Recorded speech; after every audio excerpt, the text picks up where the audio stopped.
Hi, my name is Lucas Ballantyne, and I'm going to be talking about the effects of alcohol on attention. The first of the two articles we're going to be looking at today is titled The Effects of Alcohol on Attention Orienting and Dual Task Performance During Simulated Driving, an event-related potential study. The study was done by Ann Webster, Joris Verster, Edmund Volkerts, Cohen Bacher, and Leon Kennems. As far as theories go, there was one main one that they were looking at, and it was the idea that alcohol induces our attention deficits, which is primarily the responsibility of the deterioration of driving performance with increasing alcohol dosages. So essentially, what they were looking into was the idea that alcohol affects our attention negatively, and this leads to the deterioration of our driving performance, and it gets worse and worse as alcohol dosages increase. And as far as hypotheses go, stemming from these theories, researchers predicted that alcohol would have a dose-dependent deteriorating effect on performance, especially in dual task situations. So performance here would be measured as attention. The methods of this study are pretty straightforward. It involved 32 people, 16 men, 16 women. All were ages 21 to 50. They all had to have had a valid US license, and they had to have drank recreationally in their lives. This study was a single blind study, and it used a driving simulator to test the effects of alcohol on attention over a span of 5 days with 2 test drives a day. So essentially, the participants would come in, they would have to take a certain amount of alcohol to get them to either 0.0, 0.02, 0.05, 0.08, or 0.1 blood alcohol concentration. And then they would do one test drive. And then a little while later, they would do another test drive. So this first test drive would just be under the influence, right? But the second one would be with either this active or passive auditory task, and it would either be a single or a dual task, right? So our three independent variables were the amount of alcohol being consumed, the active or passive auditory task, or the fact that they'd be doing a single or a dual task. The dependent variable that we're looking at is steering errors, and that would be measured in meters, and reaction time, which is measured in seconds or milliseconds. Both of these were used as measures of attention, as a differentiation in either of them would lead to a lapse of attention. So here we have our first graph. This one is all about steering error. So the top one we see is assessing the passive oddball group, right? So that first group. And the second one is assessing the active oddball group. Both tracking single and dual task driving. And we can clearly see that in both there's a clear increase in steering errors as blood alcohol concentration increases. But we can also see that there is a little differentiation in single and dual tasks in the active group, which is very interesting. But we also see that there is a slight difference in single and dual tasks in the passive group. This next chart right here has to do with our reaction time, right? So we're looking at that in seconds and milliseconds. So we have the passive group on top, and then we have the active group on the bottom. The passive group we can see in the single task has a pretty steady increase of reaction time as their blood alcohol concentration increases, but the dual task we see a very, very great increase, especially in that 0.05 to 0.08 range. As far as the active group goes, we see a lot more consistent numbers, especially in the dual task. We see a great increase from all the way from 0.0 to 0.02 to 0.05, all the way up to 0.10. It's pretty consistent. And we were able to see that clearly in that bottom chart. Moving on to the second article, we're talking about the effects of alcohol and extended practice on divided attention performance by E.A. Mailer, P.M.A. Rabbit, G.H. James, and S.A. Kerr.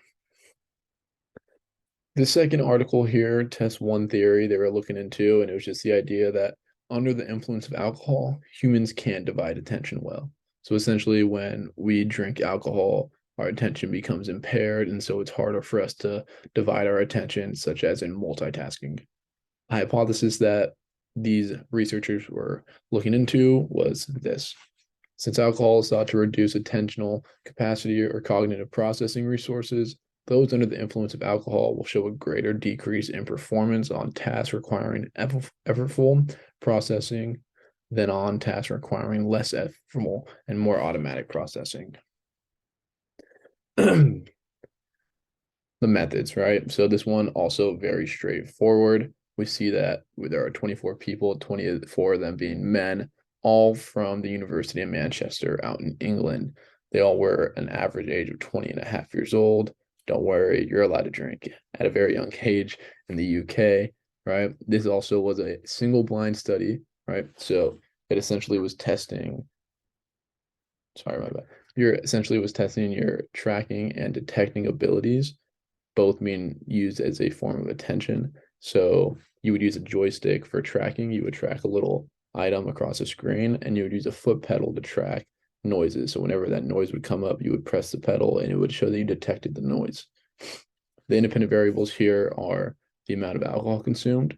So on days 1 and 9, they were consuming alcohol, but on days 2 and 10, there was none consumed, right? So they would do a test on day 1 with alcohol and a test on day 2 without to kind of get that comparison, and vice versa for 9 and 10. The second independent variable was practice.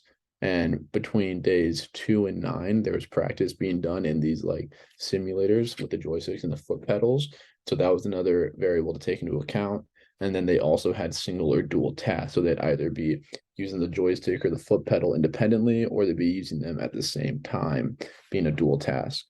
And the dependent variable being measured here is the effects of alcohol on tracking and attention. So they're essentially looking at how our attention is skewed when this alcohol is consumed. Right here, we have our first chart, which is having to do with the tracking errors. And so to measure the effects of alcohol on attention, we really want to look at day 1 here. And so on the bottom here, we have the first single task, the second single task, and then the 2 dual tasks, and the third and fourth single tasks, right? And so we can see that throughout the day, our tracking errors are decreasing, and that has to do purely with practice. But when we go to day 2 here, we are seeing an increase and then a decrease. It's pretty stable. And then in day 10, the last day, we see a big drop from the first single task to the second. And then when we get into the dual task, it's pretty stable, right? So nothing crazy here. It's pretty stable, except for that first day when you kind of learn what you're doing, and the practice kind of brings you into a more solid frame of mind. Right here for detecting, we see a lot more going on, right?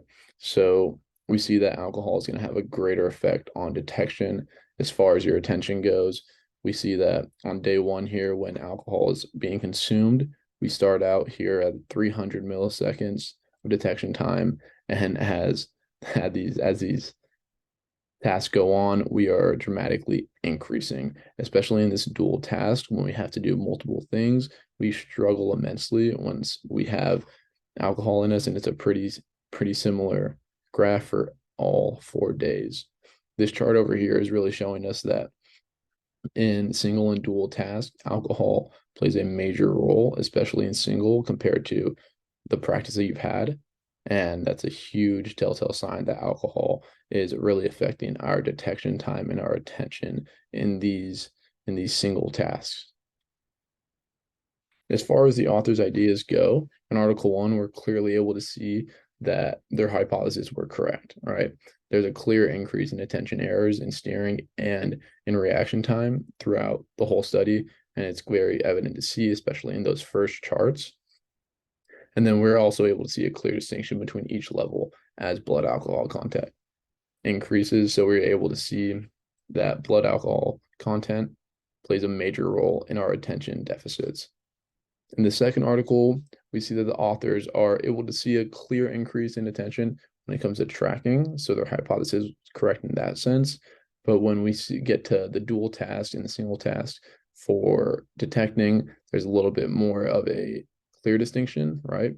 overall, the study showed us that the alcohol does have an effect on attention. So we're seeing a clear clear difference in attention as our blood alcohol increases, especially in that detection single tasks. Here are the articles right here and the references. Thank you so much for your time.